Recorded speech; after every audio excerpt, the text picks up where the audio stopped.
तो ये मामला है इनके यहाँ। सबसे पहले चलो फिर हम शुरू करते हैं, क्योंकि बहुत आगे गुफ्तगू करनी है।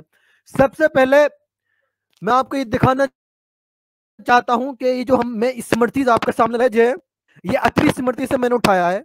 और वर्ष नहीं है, बल्कि श्रुति और स्मृति में कहे हुए नित्य, संधि आदि व नैमित्तिक जात कर्म आदि और स्वर्ग देने वाले कर्म हैं, उनका अनुष्ठान कर धर्म का संचय करें।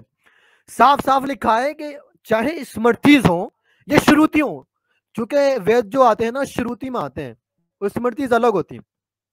कहा है कि वेद चाहे श्रुति हो या स्मृति हो, दोनों की वैल्यू ठीक है। दोनों की, ऐसा नहीं है कि सिर्फ वेद की वैल्यू है और स्मृति की वैल्यू नहीं है। तो इनका जो आर्गुमेंट है वो अपने आप में फेल हो जाता है।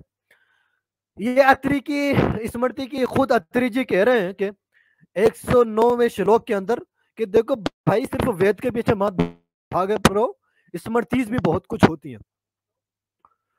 अब अगला श्लोक दिखाता हूं हरित स्मृति से। हरित स्मृति में हरित जी की स्मृति है, इनके बहुत बड़े ऋषि थे। और एक बात और मैं क्लियर कर दूं, जिस इस स्मृति को आप उठाओगे ना, हर स्मृति से पहले उसके जो मुकदमे में शुरू में लिखा हुआ है उसकी अहमियत लिखी हुई है, उस ऋषि की अहमियत लिखी हुई है। अब ये देखिए खुद हरित जी क्या कह रहे हैं कि श्रुति और स्मृति ब्राह्मणों के दोनों नेत्र परमेश्वर के बनाए हुए हैं। साफ साफ साफ साफ हरित जी यानी जो ऋषि है, बहुत बड़े ऋषि हैं, वो कह रहे हैं कि देखो सिर्फ वेद ही काफी नहीं है। और ब्राह्मणों हिंदू भाइयों, ये ड्रामा न करो कि सिर्फ वेद काफी है। साफ साफ हरित जी कह रहे हैं कि सिर्फ वेद ही काफी नहीं है, बल्कि अपनी आंखें खोलकर देखो सामने कि दो आंखें हैं श्रुति और स्मृति ब्राह्मणों की। यानी जो स्मृतिज है ये ब्राह्मणों की एक आंख है और जो वेदास है दूसरी आंख है। और अगर साथ में आगे भी देख लीजिए, इन श्रुति या स्मृति रूप एक नेत्र के बिना हुए वे काना है, और श्रुति स्मृति रूप दोनों से जो हीन है उसे अंधा कहा है। साफ जाब हरि जी कह रहे हैं कि जिसको ना स्मृति आती है, ना श्रुति आती है, ना स्मृति आती है, वो तो हुआ अंधा। लेकिन जो सिर्फ वेद को मानता है और स्मृति को नहीं मानता है, वो हुआ काना, यानी उसकी एक आंख है।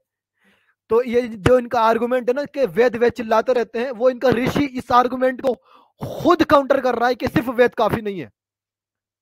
जरा आंख खोल के देखिए, मैं आपके सामने सिर्फ रेफरेंस नहीं दे रहा, बल्कि उस पुस्तक का और हरित स्मृति का पेज आपके सामने रखा है, आप अपनी आंखें खोल के देख सकते हैं यहां पर। अब आगे देखते हैं अत्रि जी इस बारे में, अत्रि स्मृति में ही वर्ष नंबर 349, 50 और 51 में डिटेल से बताते हैं श्रुति और स्मृति के बारे में।